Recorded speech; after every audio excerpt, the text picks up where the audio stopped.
The whispers began the moment she entered the drawing-room. Beatrice Goring kept her gaze fixed on the butler who announced her, refusing to acknowledge the subtle shifting of bodies, the pointed glances, the murmured comments hidden behind gloved hands. At 8:20, she had long since learned that acknowledging the gossip only gave it power. "Miss Goring," Lady Oliverton's voice cut across the room with practiced precision. "Do come forward." Beatrice advanced, her plain dark blue dress a stark contrast to the silks and satins that adorned the other women. Though once she might have worn such finery, those days were long past. The daughter of a disgraced banker who had fled to the continent rather than face his creditors, she had spent the last 10 years earning her keep through respectable work, first as a teacher at a girls' academy, then as a governess in various households of diminishing prestige. "Your references speak highly of your abilities," Lady Oliverton said, examining Beatrice through a gold-rimmed quizzing glass, "though I notice your most recent position lasted only 6 months. "The family relocated to India, my lady," Beatrice replied evenly. "I preferred to remain in England." Lady Oliverton's thin lips curved into what might generously be called a smile. "Understandable. The climate there is most unsuitable for English constitutions. Well, I believe you'll find Oakenhurst quite agreeable. The Duke's ward requires a governess of exceptional patience and discretion." "I understand completely, my lady." "Do you?" The older woman lowered her voice. "Lady Elizabeth is a sweet child, but she has been through difficulties. The Duke is most particular about her care. I assure you, I am well equipped to handle delicate situations." "Indeed." Lady Oliverton's gaze seemed to penetrate through Beatrice's careful composure. "But can you handle the Duke himself? That is the true question." "I will conduct myself with appropriate deference, my lady." A small sound, something between a laugh and a scoff, escaped Lady Oliverton's lips. "It isn't your deference I question, Miss Goring, it's your fortitude. The Duke of Oakenhurst is not an accommodating employer." The undertone in the lady's voice spoke volumes. Beatrice had heard the whispers, of course. Everyone in England had. Conrad Ormsley, the 7th Duke of Oakenhurst, had once been the most eligible bachelor in London, handsome, wealthy, and charming. Then came the scandal, a duel, a death, accusations of treachery. Though legally exonerated, society's judgment had been harsher. For 5 years, the Duke had lived in isolation at his country estate, refusing all visitors save his closest family members. Some called him mad. Others merely broken. All agreed he was a changed man. "I don't require accommodation, Lady Oliverton," Beatrice replied. "Only fair treatment and the opportunity to fulfill my duties." "You'll have that, the Duke may be difficult, but he's scrupulously fair in business matters." Lady Oliverton rang a small silver bell. "You'll leave for Oakenhurst tomorrow. Thompson will see to the arrangements." Beatrice curtsied, recognizing dismissal when she heard it. As she followed the butler from the room, she caught fragments of conversation trailing behind her. "Poor girl has no idea. Won't last a month. They say he hasn't spoken a word in 5 years." Beatrice squared her shoulders and lifted her chin. Let them gossip. What did they know of survival? What did any of these pampered aristocrats understand about the daily fight to maintain one's dignity when the world seemed determined to strip it away? She had learned long ago that love, trust, and security were luxuries not meant for people like her. The daughter of a disgraced man could expect nothing but judgment and suspicion. Her only defense was impeccable conduct and self-reliance. She would do her duty at Oakenhurst as she had done everywhere else, with competence and detachment. She would not allow herself to be curious about the silent Duke. Oakenhurst loomed against the twilight sky, its grey stone facade a monument to centuries of aristocratic continuity. As the carriage wound up the long drive between ancient oaks, Beatrice found herself studying the manor house with professional interest rather than trepidation. She had served in grand houses before, though perhaps none quite this grand. 3 days of travel had left her weary, but she straightened her posture and adjusted her bonnet as the carriage slowed. First impressions mattered, especially in a household shrouded in such peculiar circumstances. A solemn butler and 2 footmen awaited her arrival, their faces betraying nothing as she was handed down from the carriage. "Miss Goring," the butler intoned with a slight bow. "I am Hargrove. Welcome to Oakenhurst. If you'll follow me, Mrs. Winters, the housekeeper, will show you to your quarters." The entrance hall rose 3 stories, its marble floors and ornate plasterwork speaking of generations of wealth. Beatrice followed Hargrove through corridors lined with portraits of stern-faced ancestors, all bearing some resemblance to one another, the same proud nose, the same strong jaw, the same imperious gaze. Mrs. Winters proved to be a stout, efficient woman who spoke in clipped sentences as she led Beatrice up a narrow staircase. "Your rooms are in the east wing, near the nursery. Lady Elizabeth takes breakfast at 8, lessons from 9 until noon, then an hour's exercise if weather permits. His Grace reviews her progress every Friday at 4 o'clock precisely." She paused at a door and opened it. "This will be your sitting room and bedchamber through there. Suitable." Beatrice surveyed the comfortable, if not luxurious, accommodations. "Very suitable, thank you." "Good. His Grace instructed that you should dine in your rooms tonight and meet Lady Elizabeth in the morning. The child's excited, been talking of nothing else for days." "How old is Lady Elizabeth?" 10 years this past May." "Bright as a new penny, but," Mrs. Winters hesitated, "she's had her share of sorrows, poor lamb. Her parents, the Duke's cousin and his wife, perished in a boating accident 3 years ago. His Grace took her in immediately, of course. Family duty and all that." Beatrice nodded. "I understand she's had several governesses." "4," Mrs. Winters confirmed with a sniff. "None lasted above 6 months. Not that they were ill-treated, mind. His Grace may be reserved, but he's fair. The last one simply couldn't abide the silence." "The silence?" Mrs. Winters gave her an appraising look. "Surely you've heard. His Grace doesn't speak, not a word, not to anyone, not since the incident. He writes his instructions, communicates through Hargrove or his secretary when necessary. You'll rarely see him in any case. He keeps to his study or the library most days." Beatrice absorbed this information with outward calm. A mute duke was certainly unusual but not insurmountable. She had taught deaf children before. Communication didn't require speech. "I don't anticipate any difficulties," she said. Mrs. Winters raised an eyebrow. "We shall see. Dinner will be sent up at 7. Good evening, Miss Goring." Left alone, Beatrice moved to the window.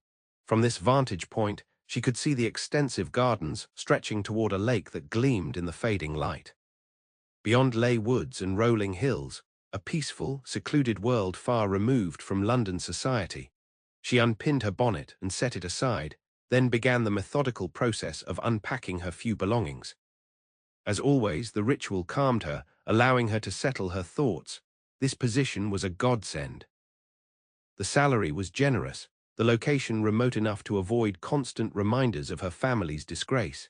If the master of the house preferred silence, so much the better. She had endured far worse than silence in her previous positions. Let the Duke keep his secrets, she had her own. Lady Elizabeth Ormsley proved to be a slender child with serious eyes and a tentative smile. She greeted Beatrice with a perfect curtsy and formal introduction that spoke of rigorous training in etiquette. "It's a pleasure to meet you, Miss Goring. Uncle Conrad says you're exceedingly well qualified." "I'm pleased to meet you too, Lady Elizabeth, and I look forward to our lessons together." The child studied her with unexpected intensity. "Will you leave too, like the others?" The directness of the question caught Beatrice off guard, but she recovered quickly. "I have no plans to leave, Lady Elizabeth. I've come here to be your governess, and that's what I intend to be." Elizabeth seemed to consider this answer carefully before nodding. "You may call me Lizzie if you like.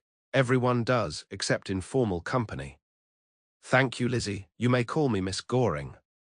This earned her the first genuine smile from the child. "You're not like the others. They all said I could call them by their Christian names straight away. Uncle Conrad says that's not proper." "Your uncle is quite right," Beatrice replied, thinking that at least the Duke maintained appropriate standards. "Now, shall we review what you've been studying? I'd like to assess where we should begin." The morning passed pleasantly enough. Lizzie was indeed bright, with a quick mind and good retention, though Beatrice noted some gaps in her education that would need addressing. The child's previous governesses had clearly indulged her preference for history and literature, while neglecting mathematics and French. At noon, they took luncheon in the nursery, where Lizzie gradually relaxed enough to chatter about the estate, her pony, and the upcoming village fair. It was only when Beatrice proposed an afternoon walk in the gardens that the child's demeanor changed. "We can't go to the south garden," she said with sudden solemnity. "That's where Uncle Conrad walks in the afternoon. He doesn't like to be disturbed." "Of course," Beatrice agreed easily. "We shall respect his privacy. Perhaps the east gardens instead." Lizzie nodded, relieved. "The east gardens have the maze. I could show you how to navigate it." "That sounds perfect." As they walked along gravel paths between neatly trimmed hedges, Beatrice found herself wondering about the silent Duke, who inspired such careful consideration from his household. Was it fear or respect that governed their behavior, or perhaps something else entirely? "Uncle Conrad isn't frightening," Lizzie said suddenly, as if reading Beatrice's thoughts. "Not really. He's just sad." "I see," Beatrice replied, unsure how to respond to this unexpected insight. "The other governesses thought he was frightening because he doesn't talk and sometimes he looks very stern." "But that's just his face." Lizzie turned to her with earnest eyes. "He's kind, truly. He reads to me every night even though he doesn't speak the words aloud. I follow along in my own book." The image this conjured, of the reclusive Duke sitting beside his ward's bed, silently turning pages while she read, was unexpectedly touching. "That sounds like a lovely routine," Beatrice said. "Oh, it is. And on Sundays we ride together if the weather's fine. He taught me himself after Miss Pratchett left. She was afraid of horses." Lizzie lowered her voice conspiratorially. "I think that's why she didn't stay long. Uncle Conrad believes everyone should ride." "A sensible belief," Beatrice agreed, finding herself curious despite her determination to remain detached. "Your uncle seems very devoted to your welfare." "He promised Mama he would take care of me if anything happened," Lizzie said matter-of-factly, "and Uncle Conrad always keeps his promises." They had reached the entrance to the maze, and Lizzie darted ahead, leaving Beatrice to ponder the complex man who ruled Oakenhurst with written orders and silent dedication. The Duke of Oakenhurst was not what Beatrice had expected. When she entered the library for their first Friday meeting, she had braced herself for a brooding figure, perhaps disfigured or visibly damaged in some way that might explain his reclusiveness. Instead, she found herself facing a man in his prime, perhaps 35, tall and broad-shouldered, with no visible impairment. Conrad Ormsley stood beside a massive oak desk, his posture military straight, his attire impeccable if somewhat austere, dark coat, perfectly tailored waistcoat, no ornamentation save a simple gold watch chain. His features were classically handsome, strong jaw, aquiline nose, well-defined cheekbones. Only his eyes suggested anything amiss, storm-grey and shadowed. They carried a weight of experience that belied his relative youth. He acknowledged her entrance with a slight inclination of his head, then gestured toward a chair positioned before the desk. "Your Grace," Beatrice curtsied before taking the indicated seat.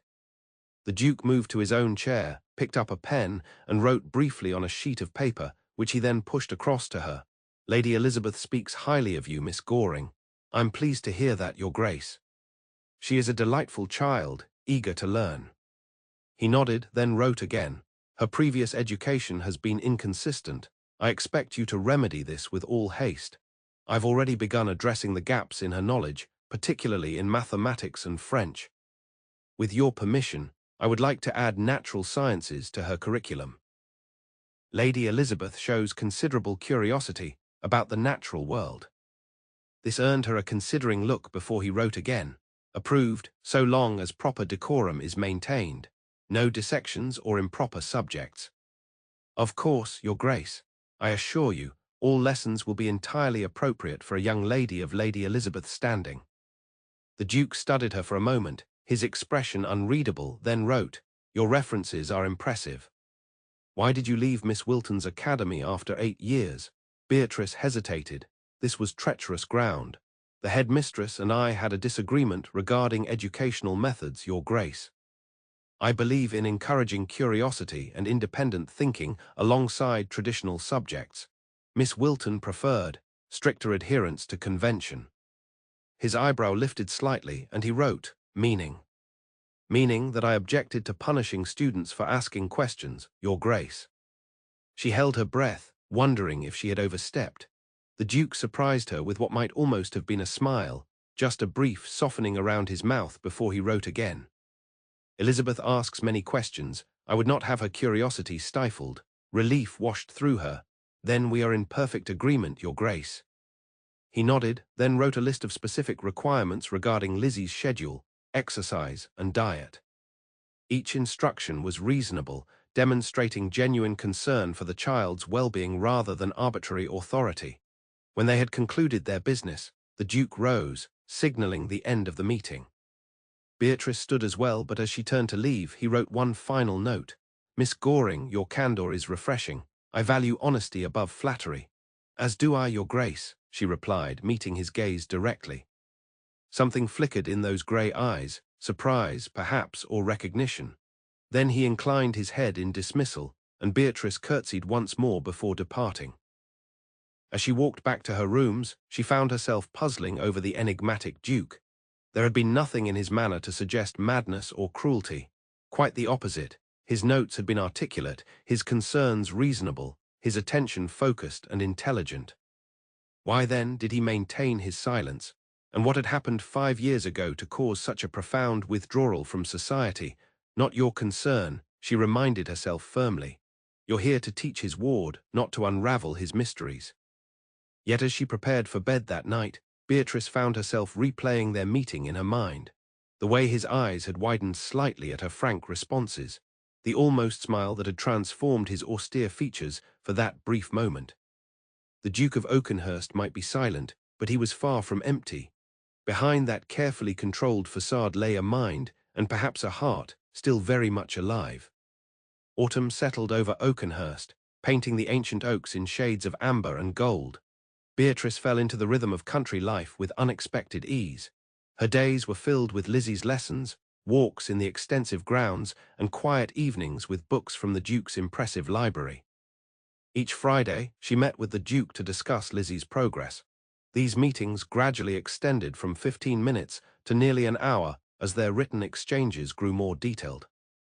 Though he never spoke aloud, Beatrice found herself growing accustomed to his methods of communication. Not just his written notes, but the slight lift of an eyebrow that signaled skepticism, the faint nod that indicated approval, the brief tap of fingers that suggested impatience.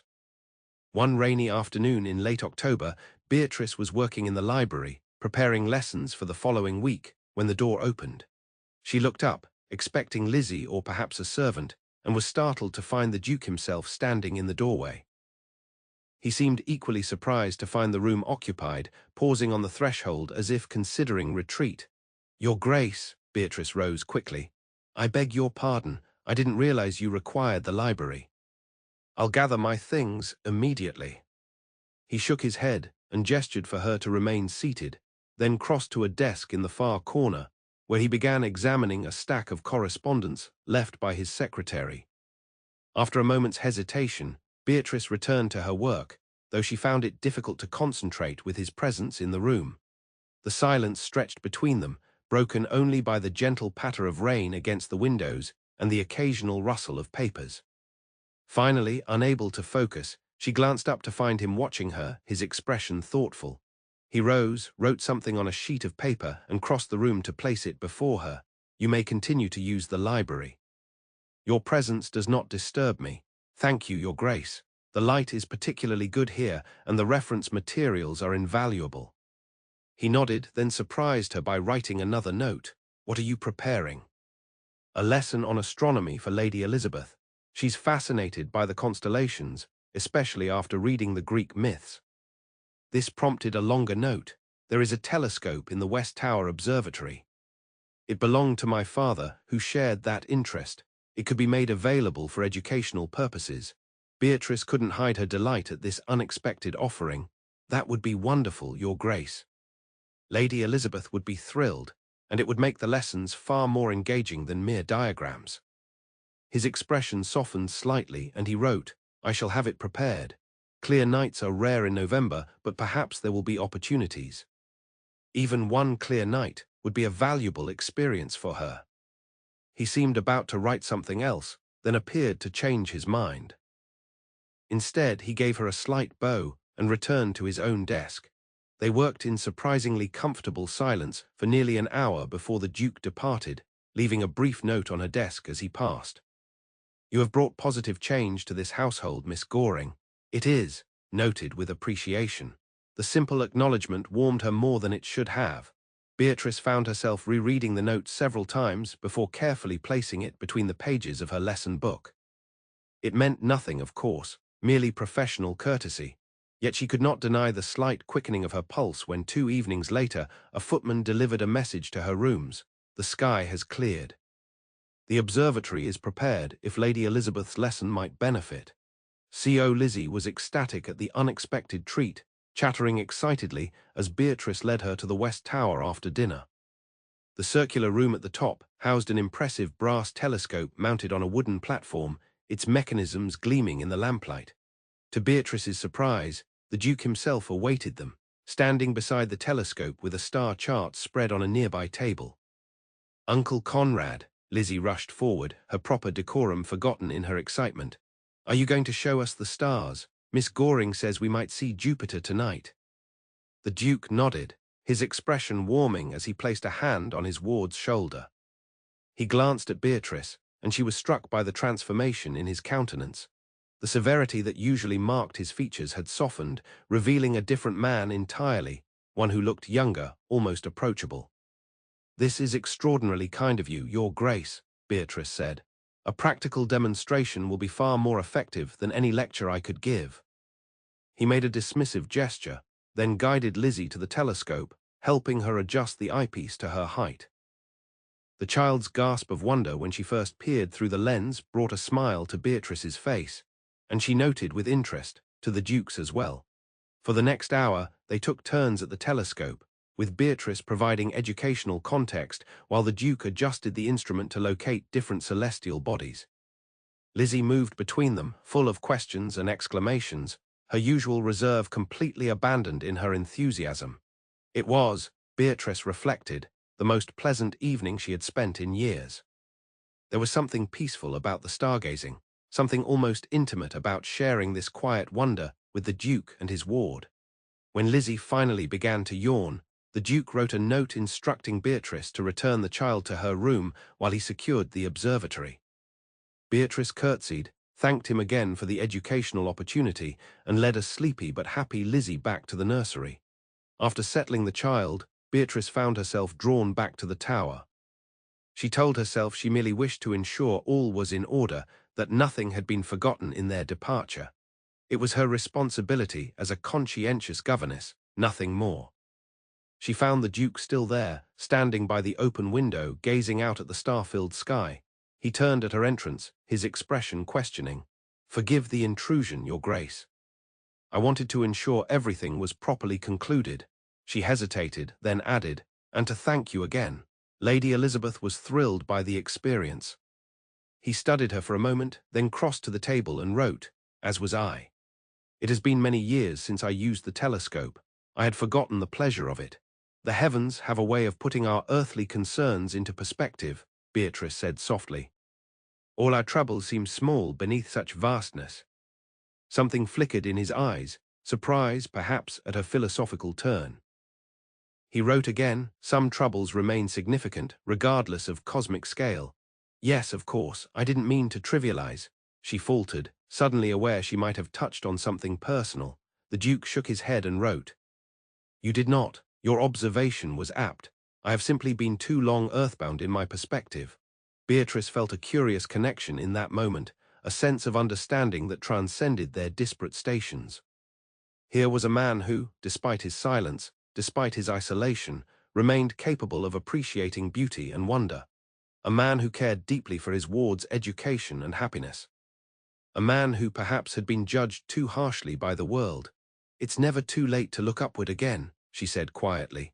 He held her gaze for a long moment, something unreadable in his expression before writing, "Perhaps not." Good night, Miss Goring. Good night, Your Grace. As Beatrice returned to her rooms, she found herself troubled by the warmth she had felt in his presence. This would not do.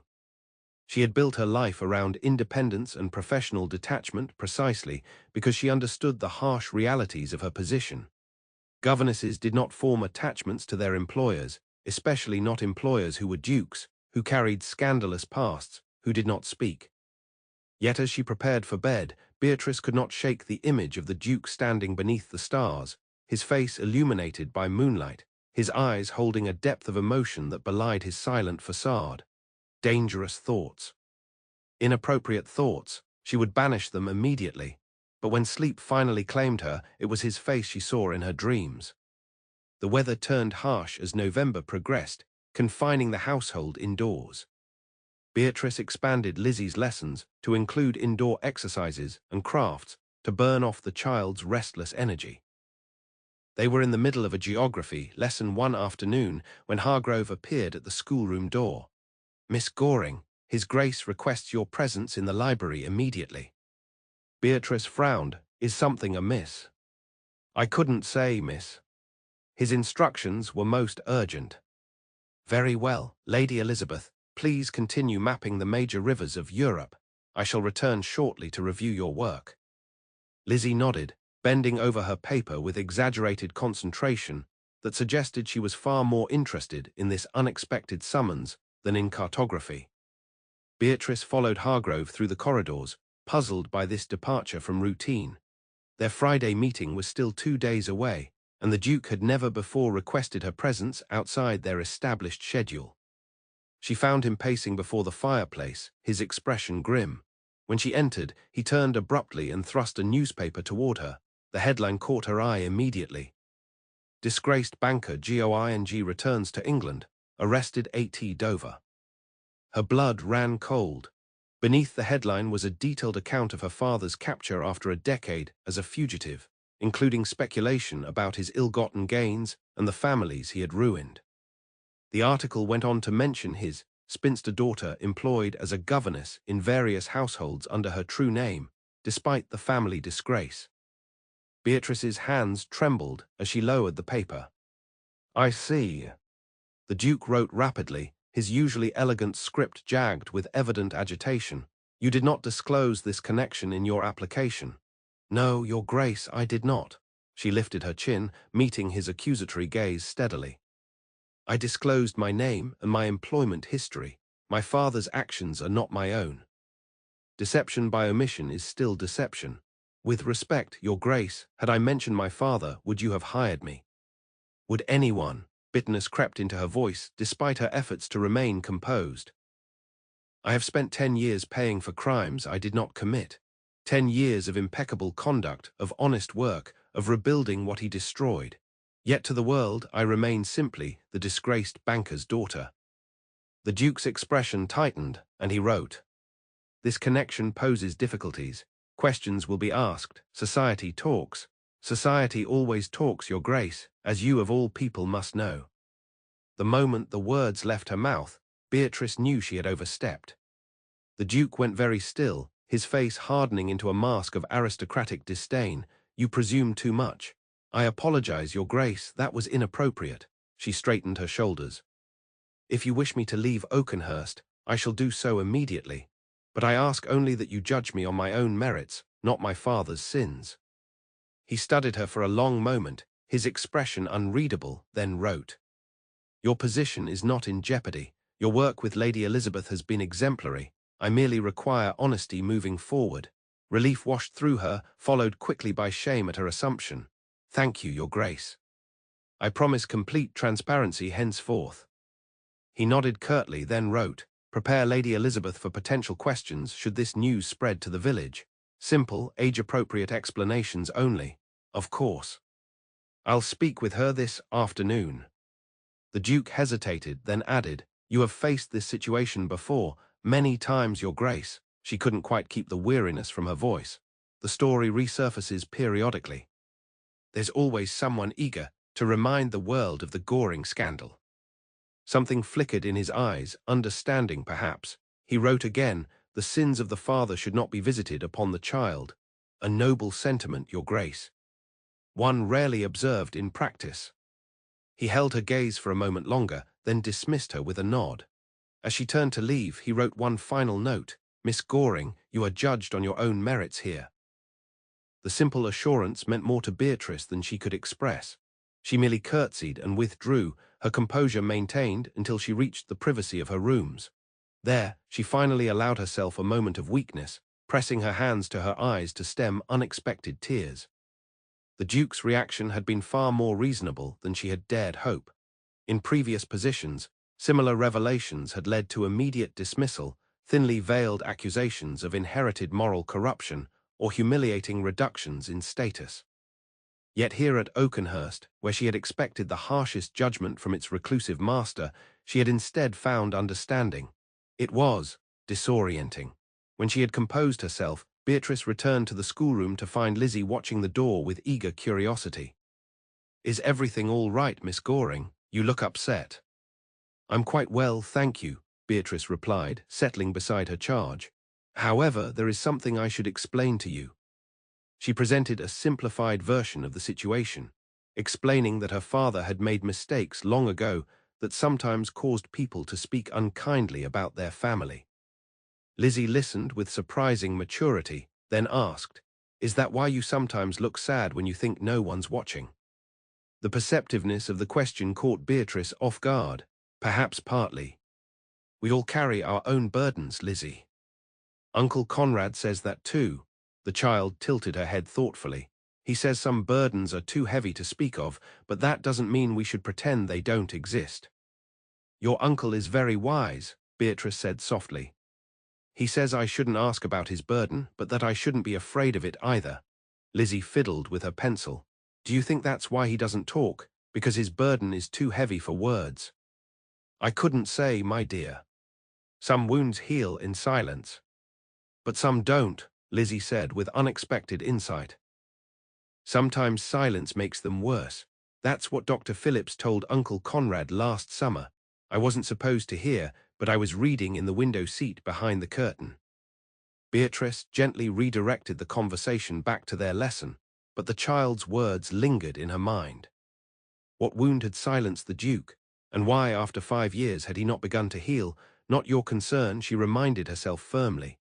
Yet she could not deny the growing connection she felt to this household, to Lizzie's bright curiosity, to the staff's quiet loyalty, and yes, to the silent Duke himself with his precise notes and unexpected moments of kindness.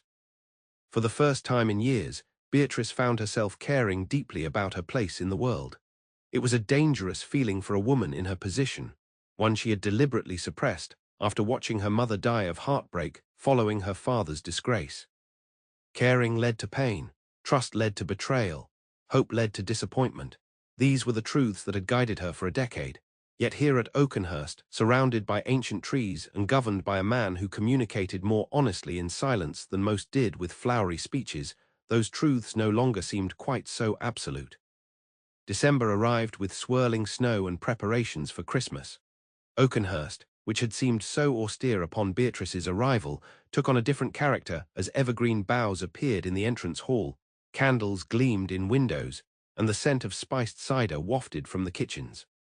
To Beatrice's surprise, the Duke took an active interest in the festivities, writing detailed instructions for traditional observances and approving special treats for the staff and tenants. When Lizzie begged to help decorate the Great Hall, he not only permitted it, but joined them one afternoon, silently hanging ornaments on the massive tree while Beatrice and Lizzie draped garlands across the mantelpiece. "Uncle Conrad always makes sure Christmas is special," Lizzie confided as they worked. "Mama told me it was his favorite holiday when they were children."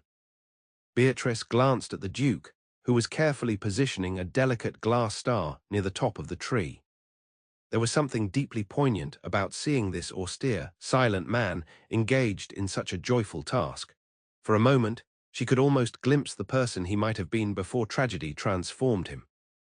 Later that evening, as they sat in the library reviewing Lizzie's progress before the holiday break, the Duke surprised Beatrice with an unexpected note. "Lady Elizabeth has flourished under your guidance. Her previous governesses saw only a child to be moulded. You see the person she already is. She's a remarkable girl, Your Grace." intelligent, perceptive, and kind-hearted. My role is merely to nurture those qualities. He studied her for a moment, then wrote, "You have an unusual approach to education for a woman of your generation, perhaps because my own education was unconventional," Beatrice replied. "My father believed girls should understand finance, politics, and science alongside traditional feminine accomplishments. Before his disgrace, he encouraged my intellectual curiosity." The Duke's expression turned thoughtful, and he wrote, "Yet you do not defend him." "I cannot defend what he did, Your Grace. He betrayed the trust of people who depended on him. He fled rather than face the consequences of his actions." She hesitated, then added more quietly, "And he abandoned my mother and me to face the disgrace alone." Something shifted in the Duke's gaze, a flash of understanding, or perhaps recognition. He wrote, "Some betrayals cannot be forgiven." "Perhaps not forgiven," Beatrice said carefully, "but eventually we must move beyond them, must we not? Or they consume us entirely." His hand tightened on the pen, and for a moment she thought she had again overstepped. Then he wrote, "Some find that path more difficult than others." "Yes," she agreed softly, "but difficulty does not mean impossibility." He regarded her with an intensity that made her pulse quicken, then abruptly changed the subject, writing a note about Lizzie's holiday schedule. The moment of connection had passed, yet Beatrice felt its echo lingering between them. The following week brought a heavy snowfall that transformed the estate into a winter wonderland. Lessons were suspended as Lizzie begged to go sledding on the hill behind the house. Beatrice accompanied her, bundled in her warmest cloak, laughing despite herself as they careened down the slope on an old wooden sled unearthed from the stables. They were trudging back up the hill for another run when Beatrice noticed a solitary figure standing at the edge of the terrace, watching them. Even at a distance, the Duke's tall form was unmistakable. "Uncle Conrad," Lizzie waved enthusiastically, "come sledding with us." Beatrice expected him to decline. Surely such frivolity was beneath his dignity. But to her astonishment, after a moment's hesitation, he began making his way toward them through the snow. "Miss Goring, Uncle Conrad, used to be the fastest sledder in the county," Lizzie announced proudly. "Mamma told me he once sledded all the way from the North Woods to the lake without stopping." The Duke's mouth quirked in what might have been amusement as he reached them. He was dressed more casually than Beatrice had ever seen him, in a heavy coat and sturdy boots, his usual cravat replaced by a woolen scarf. "Is that true, Your Grace?" Beatrice asked, smiling. "Such a feat sounds almost mythical." He shrugged, a glint of humor in his eyes as he held out his hand for the sled's rope. Lizzie relinquished it eagerly. "Are you going to show us, Uncle Conrad?" "Please." The Duke gestured for them to step aside, then positioned the sled at the top of the hill. With surprising agility for a man of his size, he seated himself on the wooden conveyance, gave Lizzie a wink that transformed his entire countenance, and pushed off. Beatrice watched in astonishment as the dignified Duke of Oakenhurst hurtled down the hill at breakneck speed, expertly steering around obstacles, his scarf streaming behind him. He reached the bottom and executed a perfect turn that brought the sled to a halt precisely at the stone marker that bordered the garden. Lizzie cheered wildly. "Did you see that, Miss Goring? Wasn't he magnificent?" "Indeed," Beatrice agreed, unable to tear her eyes away from the man who now stood brushing snow from his coat, a hint of boyish satisfaction in his stance. "Most impressive." The Duke climbed back up the hill with the sled, his breathing slightly quickened from the exertion, color high in his usually pale face. When he reached them, Lizzie threw her arms around his waist in an impulsive hug. "That was wonderful. Will you go again? Can we go together?" He nodded, glancing at Beatrice with what appeared to be an invitation. She hesitated. Surely it would be inappropriate for her to engage in such intimate recreation with her employer. Yet the openness in his expression, the rare moment of unguarded pleasure, proved impossible to resist. "Perhaps we might all take turns," she suggested diplomatically. They spent the next hour sledding down the hill in various combinations. Lizzie alone, the Duke and Lizzie together, and finally, after much persuasion, Beatrice herself, clutching the sides of the sled as it gathered alarming speed. When she reached the bottom, breathless and laughing, she found the Duke waiting to help her up. His gloved hand grasped hers firmly, and for a moment they stood close enough that she could see the individual snowflakes caught in his dark hair. His eyes, usually so somber, crinkled slightly at the corners in what was unmistakably mirth. "Thank you," she said softly. "I haven't done anything like that since I was a child." He inclined his head, still holding her hand, and Beatrice felt an unexpected warmth that had nothing to do with exertion. Then Lizzie came bounding down the hill behind them, calling for another turn, and the moment dissolved. That evening Beatrice found a note slipped beneath her door. "Your laughter brightens Oakenhurst." It has been too long since these walls heard such joyful sounds. She pressed the paper to her heart, knowing she should not read anything into the simple observation, yet unable to deny the flutter of emotion it provoked. The Duke was merely being polite, appreciative of her influence on his ward, nothing more. Yet as Christmas approached, Beatrice found herself increasingly aware of him, not just as her employer, but as a man. She noticed things she had previously overlooked: the grace with which he moved despite his imposing height, the expressiveness of his hands when he wrote his notes, the way his eyes softened when he looked at Lizzie, the slight relaxation in his posture when Beatrice entered a room. These observations troubled her.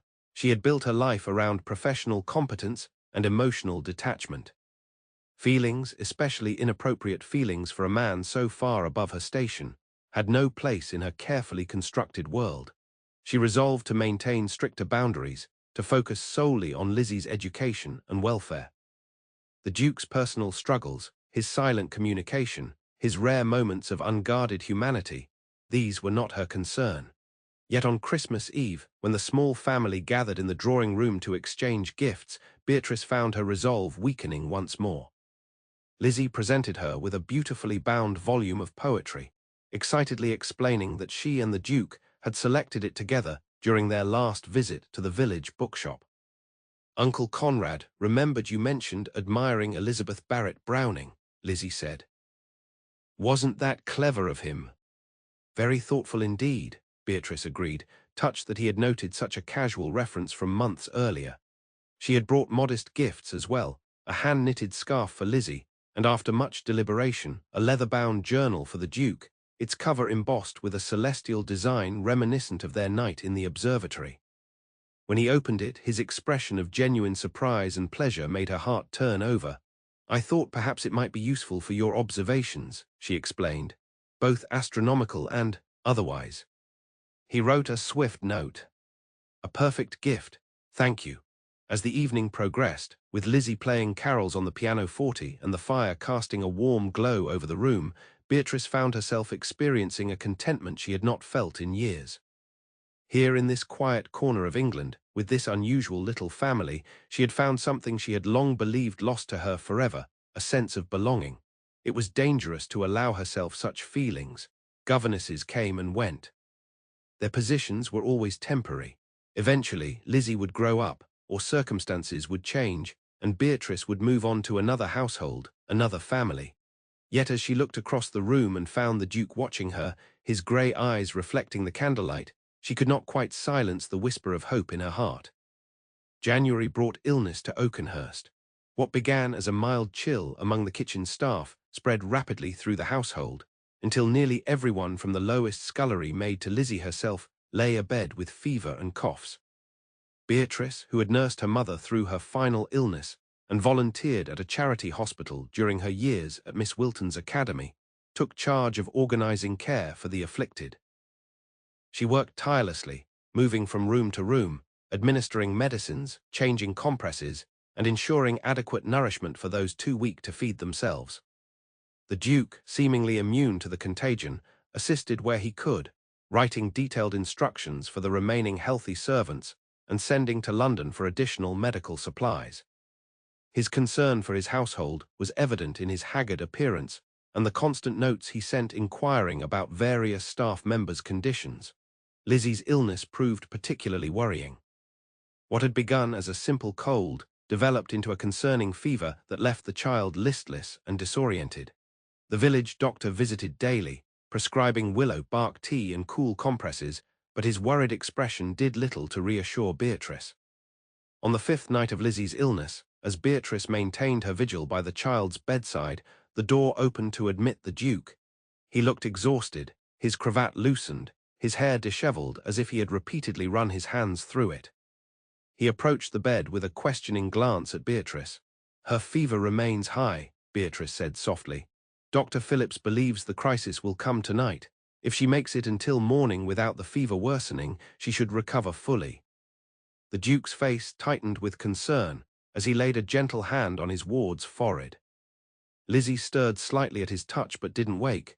"You should rest, Your Grace," Beatrice urged.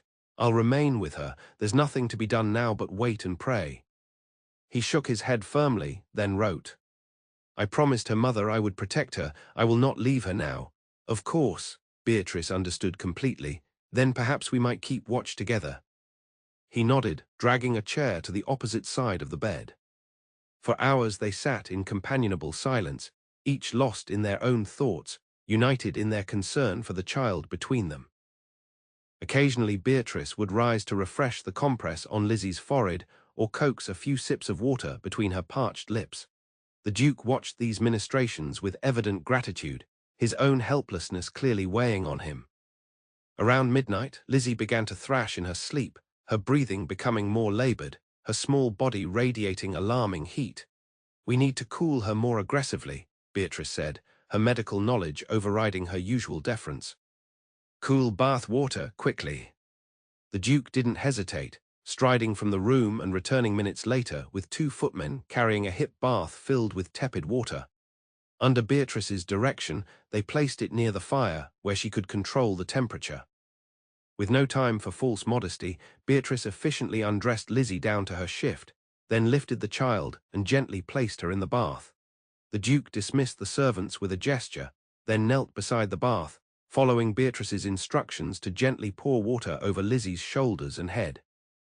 "We must bring the fever down gradually," she explained, her fingers constantly checking the child's pulse. "Too rapid cooling could cause shock." He nodded, his face set in grim determination as he continued the careful bathing. Together they worked for nearly an hour, their focus entirely on Lizzie, whose restless movements gradually calmed as the fever began to recede. When at last Beatrice deemed it safe to return the child to her bed, the Duke lifted Lizzie with such tender care that Beatrice felt her throat tighten with emotion. They redressed her in a fresh nightgown, tucked her beneath clean sheets, and resumed their vigil. As dawn approached, Lizzie's breathing eased into the natural rhythm of healing sleep. The worst had passed. Beatrice sagged with relief, suddenly aware of her own exhaustion after days of minimal rest. The Duke wrote a note and passed it to her. "You have saved her life." "I am forever in your debt." "No, Your Grace," she protested wearily. "I merely applied standard medical practice. Any competent nurse would have done the same." He shook his head and wrote again, "Your modesty does not diminish my gratitude. Now you must rest. I will watch over her. I am quite capable of continuing." Her objection was cut short when he rose and gently, but firmly guided her to her feet, his hand warm and steady at her elbow. He led her to the door, then wrote, "You cannot care for others if you collapse from exhaustion. Sleep. That is an order, Miss Goring." Too tired to argue further, Beatrice merely nodded and made her way to her rooms. She barely managed to remove her shoes before falling across her bed, sinking immediately into dreamless sleep. When she woke many hours later, she found a note slipped beneath her door.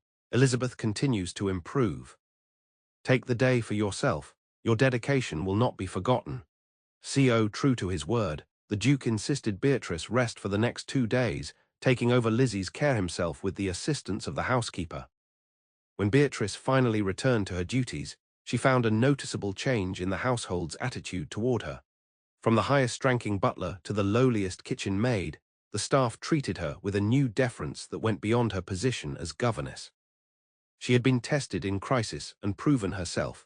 More importantly, she had earned the Duke's explicit approval, a rare and valuable currency at Oakenhurst. As January gave way to February and the household gradually returned to normal, Beatrice found the Duke seeking her company with increasing frequency. Their Friday meetings expanded to include discussions of books, music, and current events, alongside Lizzie's educational progress. He began joining them for afternoon walks when weather permitted, and occasionally appeared in the schoolroom to observe lessons. One evening, as Beatrice sat reading in the library, the Duke entered with a chess set, which he placed on the table between them with a questioning look. "You wish to play, Your Grace?" she asked, surprised by the invitation.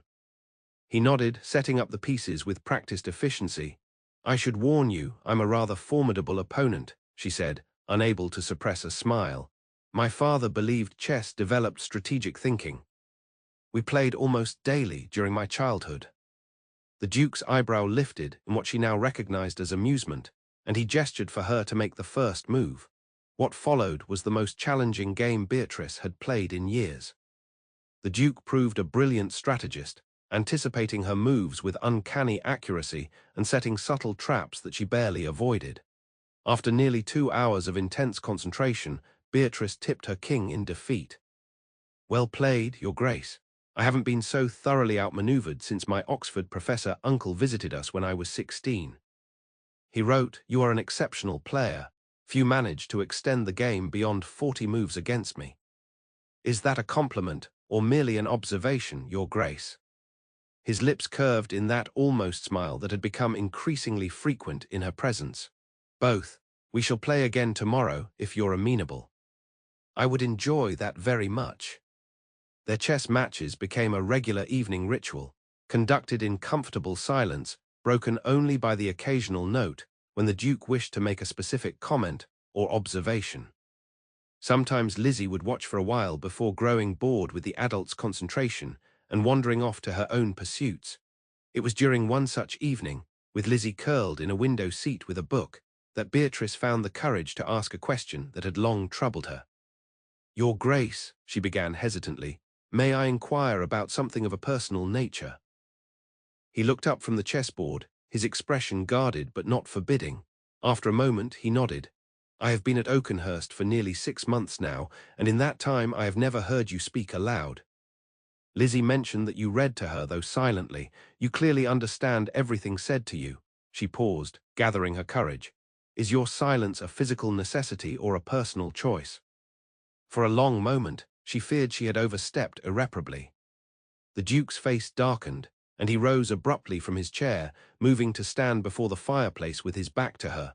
Beatrice's heart sank. She had ruined the fragile connection between them with her impertinent curiosity. "I apologize, Your Grace. The question was inappropriate. Please forgive my intrusion." He remained motionless for what seemed an eternity. Then, slowly, he turned back to her. His expression was not angry, as she had feared, but filled with a complexity of emotion that took her breath away. Grief, shame, resignation, all these and more played across features usually held in such careful control. He returned to the table and wrote for several minutes, the scratch of his pen the only sound in the room. When he finally passed her the paper, Beatrice read, "There is no physical impediment. The physicians found nothing wrong with my vocal cords. The silence began after the duel, after I killed my closest friend, believing him a traitor, only to discover too late that I had been deceived by those I trusted. My last words were spoken in accusation against an innocent man.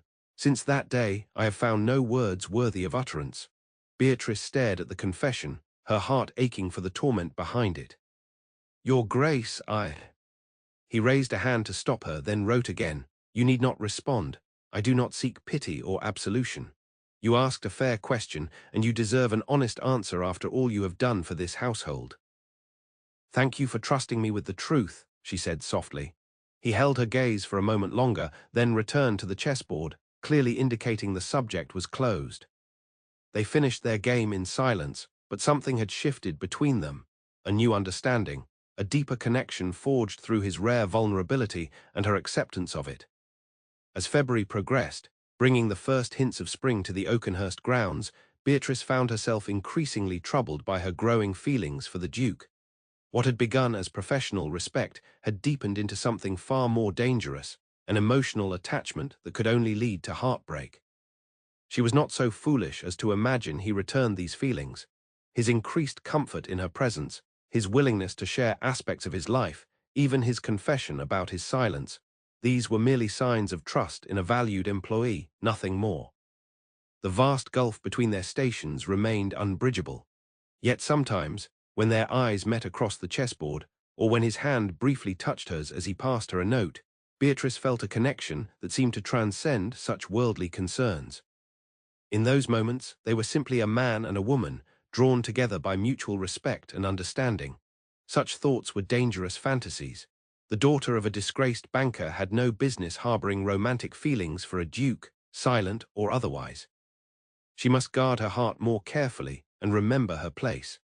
But on a mild evening in late February, as they walked together in the gardens while Lizzie raced ahead to inspect the first crocuses emerging from the winter soil, the Duke passed her a note that shattered her careful defences. "Your presence has brought light back to Oakenhurst and to its master. I had forgotten how to see beauty in the world until you showed me through your eyes."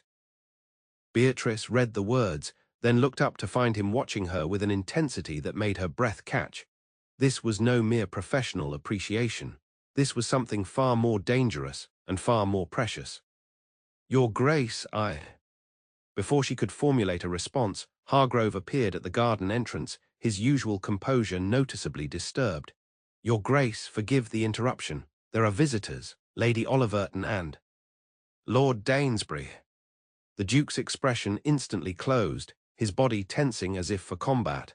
He wrote a swift note and handed it to the butler, who read it and nodded. "Very good, Your Grace. I shall inform them you will receive them momentarily." The butler hesitated, then added in a lower voice, "They appear to have travelled in some haste, sir." The Duke nodded grimly, then turned to Beatrice with a brief gesture of apology before striding toward the house, his entire demeanour transformed from moments before. "Miss Goring," Hargrove said when his master had disappeared, "perhaps it would be best if you and Lady Elizabeth remained in the gardens for a time. The East Terrace offers a pleasant view of the sunset." The implication was clear. She was to keep the child away from whatever unpleasantness was unfolding within. Beatrice nodded her understanding and called Lizzie back from her exploration of a budding rosebush. As they made their way to the East Terrace, Beatrice couldn't help wondering about these unexpected visitors who had so dramatically altered the Duke's mood. Lady Oliverton she knew, of course, but Lord Danesbury was unfamiliar to her. Whoever he was, his arrival clearly signified trouble. Pushing aside her curiosity and the lingering warmth of the Duke's note, Beatrice focused on keeping Lizzie entertained until they were summoned back to the house nearly an hour later. The child, sensitive to the disruption in routine, asked numerous questions about the visitors, but Beatrice could only offer vague reassurances. When they finally returned to the main house, they were directed to the nursery for an early dinner, with instructions that Lizzie should prepare for bed afterward. The message was clear. Whatever business had brought Lady Oliverton and Lord Danesbury to Oakenhurst, it did not include socializing with the household's younger members. After settling Lizzie with her evening routine, Beatrice retreated to her own rooms, uncertain of her place in this disrupted evening. She had just changed into a simple evening dress when a knock at her door revealed a maid bearing a note. "Your presence is requested in the library at your earliest convenience." CO heart beating rapidly, Beatrice made her way through the quiet corridors. Whatever had transpired with the visitors, it appeared the Duke wished to discuss it with her. This was unexpected. Household matters were typically communicated through Hargrove or Mrs. Winters, not directly to the governess.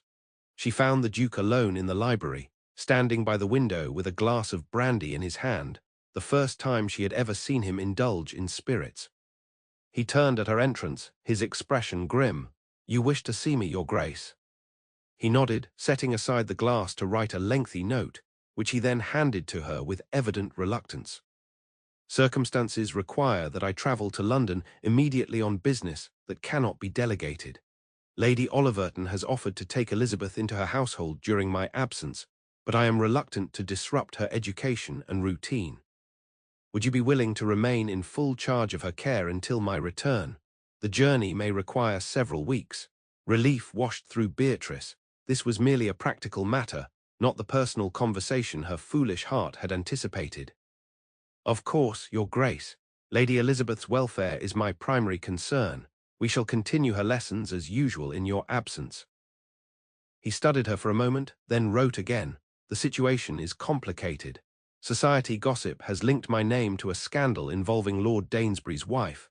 The accusations are false, but must be addressed directly. My silence has been misinterpreted as guilt. Beatrice's mind raced. This explained so much: the Duke's reclusiveness, society's judgment, perhaps even his reluctance to speak. I understand, Your Grace. Your reputation must be defended. His mouth twisted bitterly as he wrote. Reputation is a poor substitute for truth, but in our world it is the currency by which we are judged. I go not for myself, but to protect Elizabeth's future from further taint by association. A noble motivation, Beatrice said softly. When do you depart? At first light. The arrangements have already been made. She nodded, trying to ignore the hollow feeling in her chest at the thought of his departure. Lady Elizabeth and I will manage perfectly well. Please don't concern yourself on our account. He hesitated, then wrote. I regret the interruption of our conversation in the garden. There was much left unsaid. Beatrice felt heat rise to her cheeks. Such matters can wait for your return, Your Grace. Can they? He wrote, his expression suddenly intense. 5 years of silence have taught me the danger of leaving important words unspoken. Before she could respond, he wrote again, more rapidly. You have awakened something I believed dead, Miss Goring. Something I dare not name in this moment of haste and uncertainty, but I ask you to remember what I wrote earlier. It was the truth. Beatrice struggled to maintain her composure in the face of this unexpected declaration. I shall remember, Your Grace. He seemed about to write something more, then apparently thought better of it. Instead, he gave her a formal bow and gestured toward the door, clearly indicating their conversation was at an end. As she curtsied and withdrew, Beatrice felt as though she stood at the edge of a precipice. The Duke's words, or rather, his written admission, had opened a door she had believed forever closed to a woman of her station and circumstances. Yet even as hope fluttered in her chest, caution whispered in her ear. He was a duke, she the daughter of a disgraced banker. He was departing for London to confront scandal. She remained behind as his employee. Whatever connection had grown between them existed in the protected isolation of Oakenhurst. How would it fare in the harsh light of society's judgment? These questions accompanied her back to her rooms, where she stood at the window watching darkness settle over the gardens. Tomorrow the Duke would be gone, and with him, perhaps, this fragile thing that had begun to bloom between them. All she could do was wait and hope and remember his written words. You have brought light back to Oakenhurst and to its master. Whether that light would continue to shine or be extinguished by London's harsher realities remained to be seen. The Duke's absence stretched from weeks into months. March gave way to April, bringing a riot of spring blossoms to Oakenhurst's gardens, but no master to appreciate them. Letters arrived regularly, formal communications addressed to Hargrove regarding estate matters, warm notes to Lizzie describing London sights and sending small gifts, and brief, proper messages to Beatrice inquiring about the child's education and welfare. Of the sentiments expressed in their final conversation, there was no mention. It was as if those moments in the library and garden had never occurred. Beatrice told herself this was for the best. Whatever momentary connection they had shared had clearly been reconsidered in the cold light of day. The Duke had more important concerns than the inappropriate feelings of his ward's governess. She poured her energy into Lizzie's education and the management of the household, which had increasingly fallen under her purview as the Duke's absence continued. The staff, accustomed to her competence during the illness crisis, readily accepted her authority in domestic matters. Even Hargrove deferred to her judgments regarding daily operations, though major decisions still required the Duke's written approval. It was a position of unusual responsibility for a governess, yet Beatrice found herself equal to the task. Years of managing on limited resources had taught her efficiency, while her natural intelligence allowed her to quickly grasp the complexities of estate management. She took quiet pride in maintaining Oakenhurst's smooth operation, ensuring that when the Duke finally returned, he would find his home in perfect order. If only she could order her feelings with the same efficiency. In late April, a letter arrived that disrupted the household's established routine. The Duke wrote that he was extending his stay in London indefinitely as the situation proved more complex than anticipated. Lady Elizabeth was to join him for the remainder of the season, accompanied by Mrs. Winters as temporary chaperone. Beatrice was instructed to prepare the child's wardrobe and see her safely onto the London coach, where the Duke's secretary would meet them. Of Beatrice's own future, there was no mention. The night before Lizzie's departure, the child came to Beatrice's room in tears. "I don't want to go to London without you," she sobbed. "Why can't you come too? I asked Uncle Conrad in my letter, but he didn't answer that part." Beatrice held the girl close, stroking her hair soothingly. "London is very different from Oakenhurst, my dear. Your uncle needs to introduce you to society, to other children of your rank. A governess would be out of place in such settings. But what will you do while we're gone? Will you still be here when we come back?" The questions pierced Beatrice's heart. In truth, she had been wondering the same thing. Without Lizzie to teach, what purpose did she serve at Oakenhurst? The Duke had left no instructions regarding her position during their absence. Was she expected to wait indefinitely, to seek another position? The uncertainty was painful. "I don't know what your uncle's plans are," she admitted honestly. "But wherever I am, I shall always remember our time together with great fondness." Lizzie clung tighter. "I don't want another governess. You're the best one ever, and Uncle Conrad thinks so too, he told me in his letters." Did he indeed? Beatrice couldn't help the small flare of pleasure at this revelation. "Well, that's very kind of him. He's different in his letters now," Lizzie confided, wiping her tears. "He seems sad again like before you came. I think he misses Oakenhurst. And maybe you too." "I'm sure he misses the peace of country life," Beatrice said carefully. "London can be very demanding." "No, it's more than that." Lizzie fixed her with a penetrating gaze. "He asks about you in every letter. What you're teaching me, what you said about my progress, whether you still play chess in the evenings." Beatrice's heart quickened. "Does he?" "Yes, and I think," Lizzie hesitated, then continued with the brutal honesty of childhood, "I think he likes you. Not just as my governess, but as a lady." "Lizzie, that's not an appropriate speculation." "Why not? You like him too. I can tell by the way you watch him when you think no one's looking." Beatrice felt heat rise to her cheeks. "The relationship between your uncle and myself is purely professional. He is my employer, nothing more." Lizzie looked unconvinced, but didn't press the matter further. "Will you write to me in London? Even if Uncle Conrad doesn't ask you to?" "Of course I will, dear heart. Every week, I promise." The following morning, Beatrice stood on the drive watching the carriage bear Lizzie and Mrs. Winters away, a curious emptiness settling in her chest. For the first time since her arrival, Oakenhurst felt truly silent. She returned to the house, uncertain of her role now that her primary duty had departed. Hargrove met her in the entrance hall with his customary formality. "His Grace has left instructions regarding your duties during Lady Elizabeth's absence, Miss Goring. If you would join me in the study." Relief washed through her. At least she wasn't to be dismissed immediately. In the study, Hargrove presented her with a letter bearing the Duke's seal. Unlike the previous communications she had received, this one was addressed directly to her in his distinctive handwriting. With slightly trembling fingers, Beatrice broke the seal and unfolded the thick paper. "Miss Goring, in Lady Elizabeth's absence, I wish you to undertake a comprehensive review of the estate's charitable initiatives. Reports indicate our village school requires modernization, and the almshouses established by my grandfather may need expansion to meet current needs. Your experience in education and practical management makes you uniquely qualified for this assessment. Hargrove will provide access to all relevant accounts and reports. You are authorized to consult with the vicar, the schoolmaster, and any other local officials as necessary. Prepare detailed recommendations for improvements that might be implemented upon my return. I trust your judgment in these matters completely. Your service to Oakenhurst has been invaluable in ways that extend far beyond your original appointment. I hope you will accept this additional responsibility as evidence of my highest esteem. C. Ormsley." Beneath the formal signature was a postscript in a more hurried hand. "The library remains at your disposal. The chess set awaits your return match, as does its owner."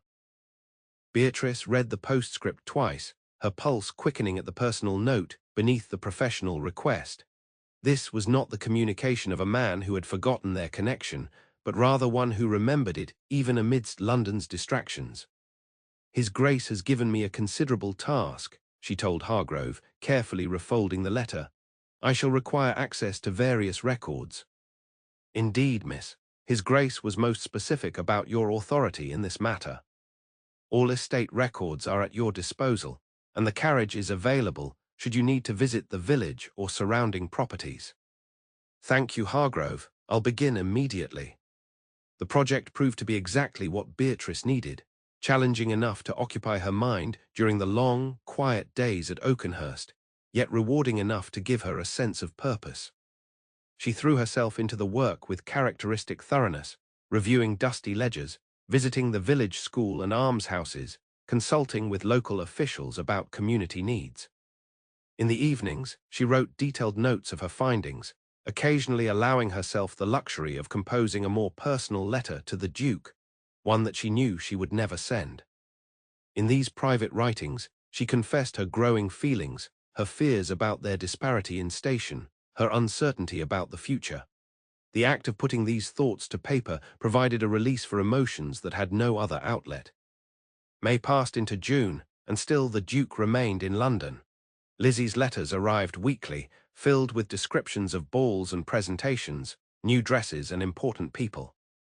Reading between the lines, Beatrice gathered that the Duke's social rehabilitation was progressing successfully, with influential doors reopening to him after years of exclusion.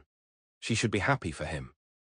This was clearly what he needed, a return to his rightful place in society, a restoration of his reputation.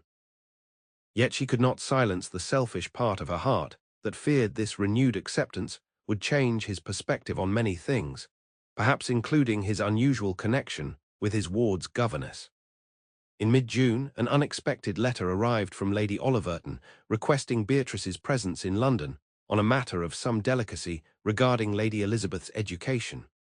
The summons was couched in polite but imperative terms, with instructions to travel by the next day's mail coach.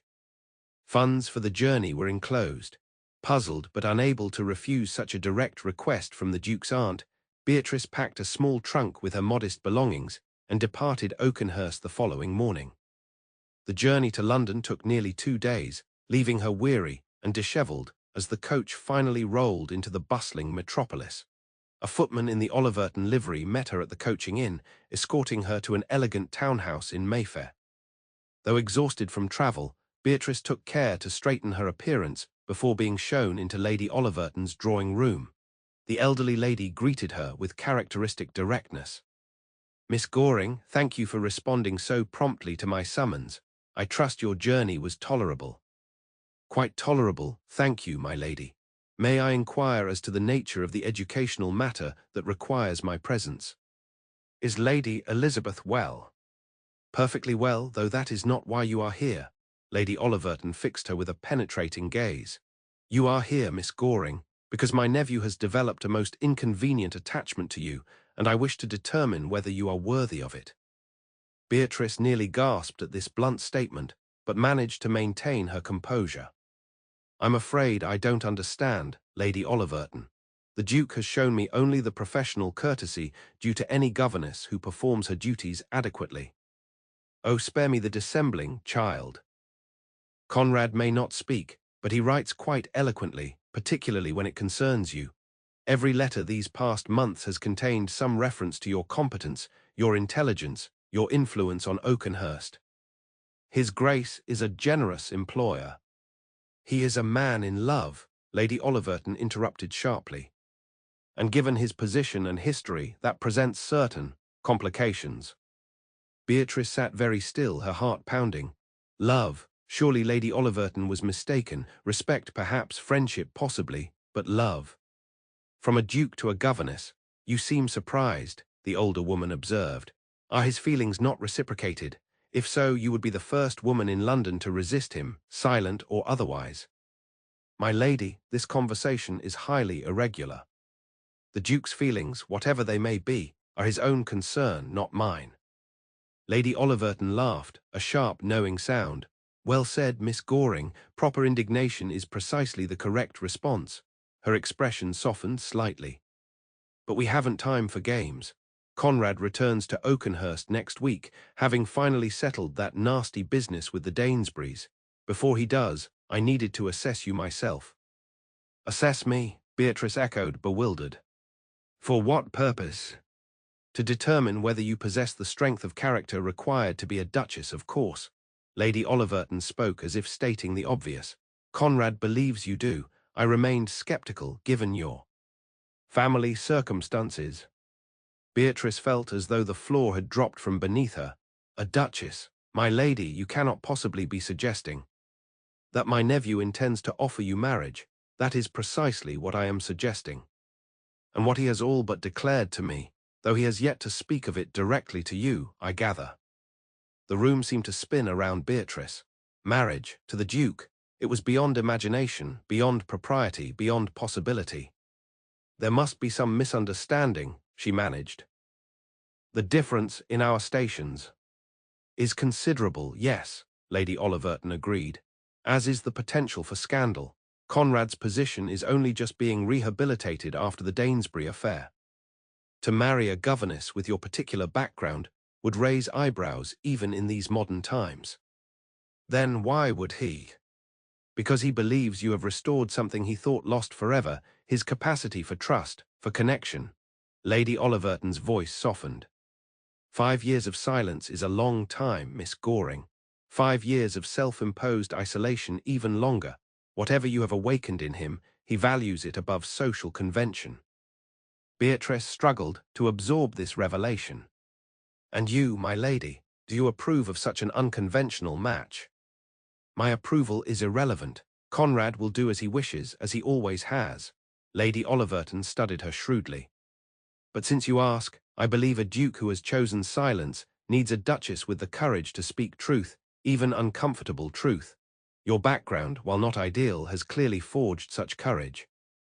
"You're saying you support this?" "I'm saying I will not oppose it, which in aristocratic circles amounts to much the same thing." Lady Oliverton rang for tea. "Now, we have much to discuss before Conrad returns. If you are to be presented to society as his future duchess rather than his ward's governess, certain preparations must be made." "But he hasn't asked me," Beatrice protested. "And I haven't accepted." "Details," Lady Oliverton dismissed with a wave of her hand. "The question is whether you would accept, given the opportunity." Would she? Beatrice had never allowed herself to seriously consider such a possibility. Marriage to the Duke would mean entering a world for which she had no preparation, facing scrutiny and likely hostility from society. Yet it would also mean a life with a man she had come to admire deeply, a man whose silent strength and hidden tenderness had captured her heart despite all her defenses. "I would need to hear it from him directly," she said finally. "And to be certain, he understands the consequences." Lady Oliverton nodded approvingly. "A prudent answer. You'll do, Miss Goring, you'll do very well indeed." The following days passed in a whirlwind of activity. Beatrice was installed in Lady Oliverton's house, provided with a new wardrobe befitting her potential station, and given crash instruction in the intricate social customs of aristocratic society. Through it all, she had no contact with the Duke himself, who remained occupied with final business in London before his departure for Oakenhurst. Lizzie, however, visited daily, delighted by this unexpected turn of events. "I knew Uncle Conrad liked you," she crowed triumphantly. "Didn't I say so? And now you might become my aunt. It's like a fairy tale." "Nothing is decided yet," Beatrice cautioned, though she couldn't help smiling at the child's enthusiasm. "Your uncle and I have much to discuss." "He'll ask you to marry him," Lizzie said with absolute confidence. "He's already had Mama's ring reset for you. I saw it in his desk when I was looking for sealing wax." "Lizzie, you shouldn't pry into your uncle's private matters." "It wasn't prying exactly," the child defended.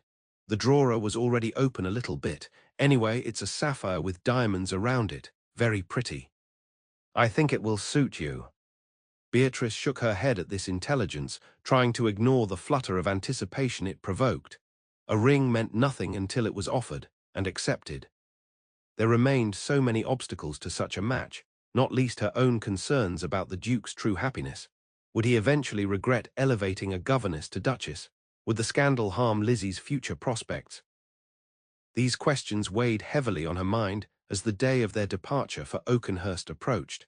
On the eve of their journey, Lady Oliverton presented Beatrice with a final gift, a simple but elegant travelling outfit of deep blue merino wool, far finer than anything Beatrice had ever owned.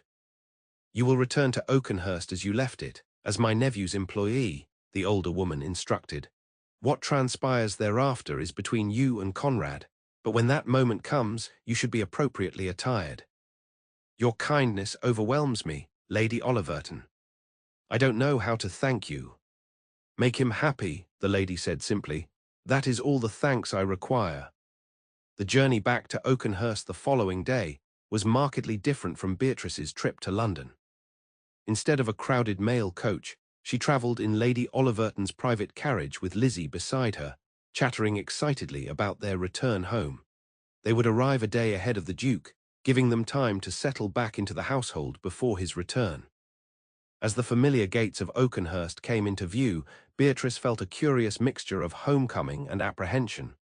The estate looked just as she had left it, peaceful, timeless, removed from the complexities of London society. Yet she returned to it a different woman, one who now carried the weight of impossible choices and uncertain future. That evening, after ensuring Lizzie was comfortably resettled in her rooms, Beatrice retreated to the library. She stood before the chess table where she and the Duke had spent so many companionable hours, running her fingers lightly over the polished pieces that remained exactly as they had left them months ago. Tomorrow he would return. Tomorrow everything might change, or nothing at all. Tomorrow she might be offered a chance at happiness she had never believed possible. But tonight, in the quiet of Oakenhurst's library, surrounded by books they had discussed and memories they had created, Beatrice finally acknowledged the truth she had been fighting for so long. She loved the silent Duke. Loved his strength and his vulnerability, his fierce protectiveness and his hidden tenderness, his brilliant mind and his wounded soul. Whatever tomorrow brought, that truth would remain unchanged. The Duke of Oakenhurst returned home with little fanfare, his carriage arriving in the late afternoon as golden sunlight slanted across the ancient oaks.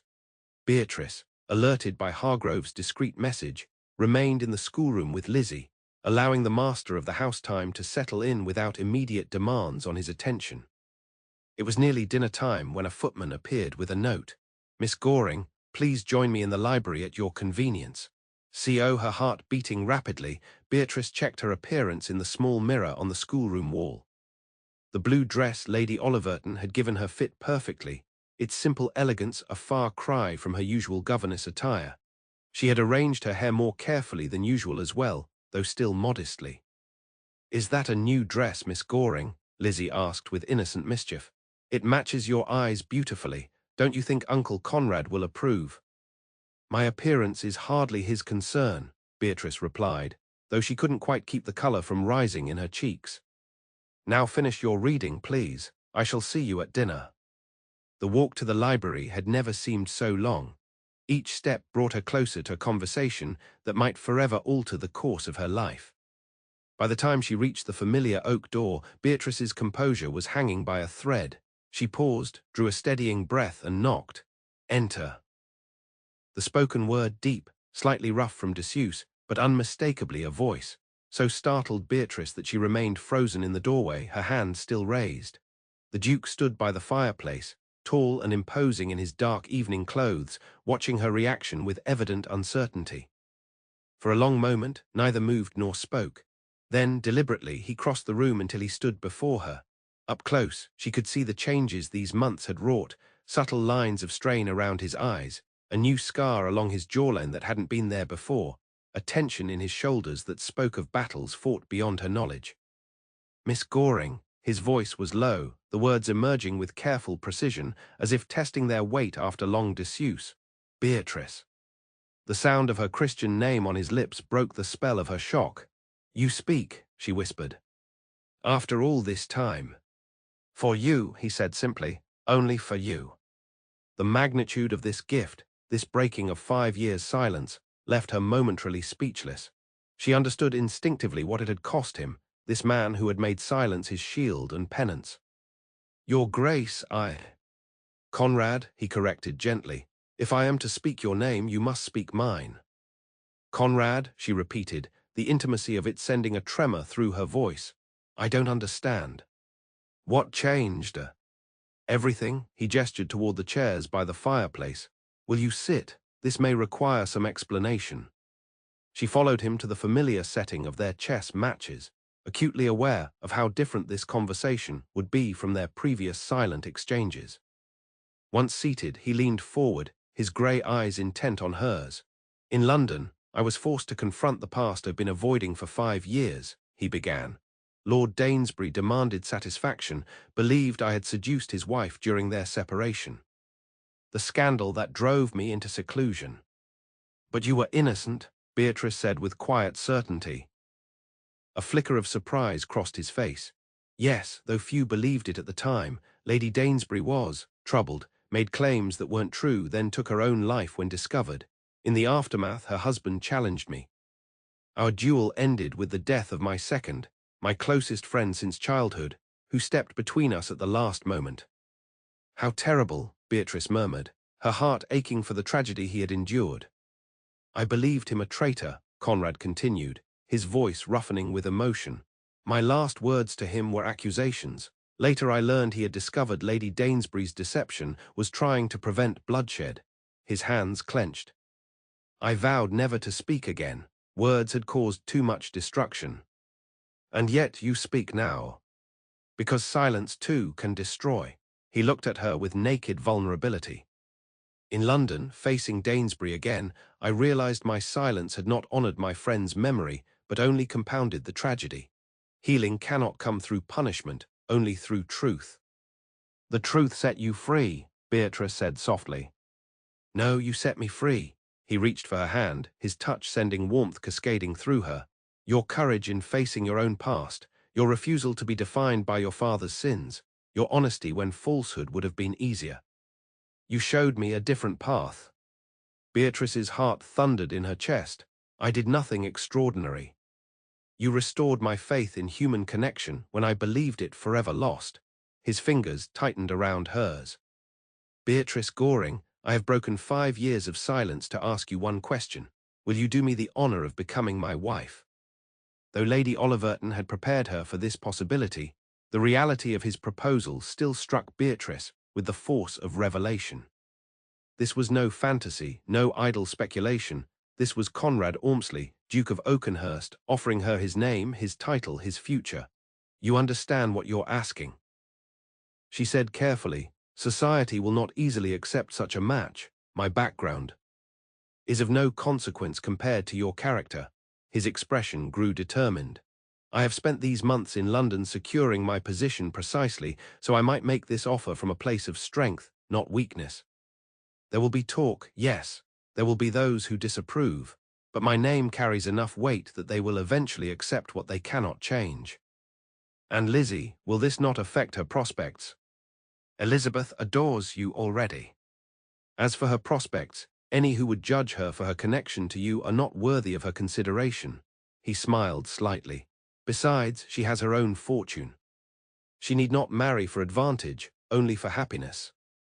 Beatrice hesitated, one final doubt requiring voice. "And what of your happiness? Will you not someday regret elevating a governess to duchess?" Conrad rose, drawing her to her feet before him. With gentle fingers, he tilted her face up to meet his gaze. "I regret many things in my life, Beatrice. Loving you will never be among them." The simple declaration dissolved her last resistance. "Then yes," she whispered. "Yes, I will marry you." Joy transformed his features, erasing the shadows that had haunted him since she'd first arrived at Oakenhurst. He reached into his pocket and withdrew a ring, a sapphire surrounded by diamonds, just as Lizzie had described. "This was my mother's," he said as he slipped it onto her finger. "She was also a woman of uncommon courage." The ring fit perfectly, its blue stone catching the firelight as Beatrice marveled at this tangible symbol of their unlikely union. "It's beautiful." "As are you." Conrad's voice deepened as he drew her closer. "May I kiss you, Beatrice? I have imagined this moment for longer than I should admit." In answer, she raised her face to his. His lips met hers with exquisite tenderness, a kiss that spoke of reverence and restrained passion. Beatrice felt herself melting into him, all doubts and fears dissolving in the certainty of his embrace. When they finally parted, she rested her head against his chest, listening to the steady beat of his heart. "What happens now?" "Now," he said, pressing a kiss to her hair, "we tell Elizabeth, who has likely been plotting this outcome since your first week at Oakenhurst. Tomorrow we inform the staff. Next week we travel to London for a proper engagement announcement, and in 1 month precisely, you become my Duchess." "So soon?" Beatrice asked, surprised by the rapid timeline. Conrad smiled, a hint of mischief lighting his eyes. "I have wasted 5 years in silence, Beatrice. I do not intend to waste a single unnecessary day in securing our future together." A soft knock at the door interrupted their private moment. At Conrad's acknowledgement, the door opened to reveal Lizzie, barely containing her excitement. "Uncle Conrad, Miss Goring, Hargrove says dinner is served, but that's not why I came. Did you ask her? Did she say yes? May I see the ring?" Conrad's laugh, a rich, deep sound that Beatrice realized she had never heard before, filled the library. "Come in, you impatient minx. Yes, I asked. Yes, she accepted. And yes, you may see the ring, though I suspect you've already examined it thoroughly in my desk drawer." Lizzie had the grace to look momentarily abashed, before rushing forward to inspect Beatrice's hand. "It looks even prettier on your finger," she exclaimed. "Does this mean I should call you Aunt Beatrice now?" "Perhaps we might maintain proper formality until after the wedding," Beatrice suggested with a smile. "Which your uncle informs me will be in just 1 month. 1 month?" Lizzie spun in a circle of pure delight. "That's perfect. Just enough time to plan everything, but not so long that something might go wrong." Conrad exchanged an amused glance with Beatrice. "Your confidence in my proposal is somewhat undermined by that last observation, Elizabeth." "Well, grown-ups can be very silly about important things," the child said pragmatically. "But you weren't, and that's what matters." She took each of their hands in hers. "Now we'll be a real family, just as I wished." As they walked to dinner together, the silent Duke who had found his voice again, the disgraced banker's daughter who had found her place in the world, and the perceptive child who had perhaps seen the possibility of their union before they had themselves, Beatrice felt a profound sense of rightness settle over her. The path ahead would not be without challenges. Society would gossip, judgments would be made, adjustments would be required. But here at Oakenhurst, surrounded by ancient oaks that had witnessed centuries of human drama, such concerns seemed transitory and small. What mattered was this: a man had broken his silence for love of her. A child had found security in their union. And she, Beatrice Goring, had discovered that sometimes the greatest acts of courage were not grand defiances, but simple acceptances, of love offered, of trust extended, of happiness deserved. As Conrad squeezed her hand, his eyes full of promise for their future, Beatrice knew with absolute certainty that she had finally come home.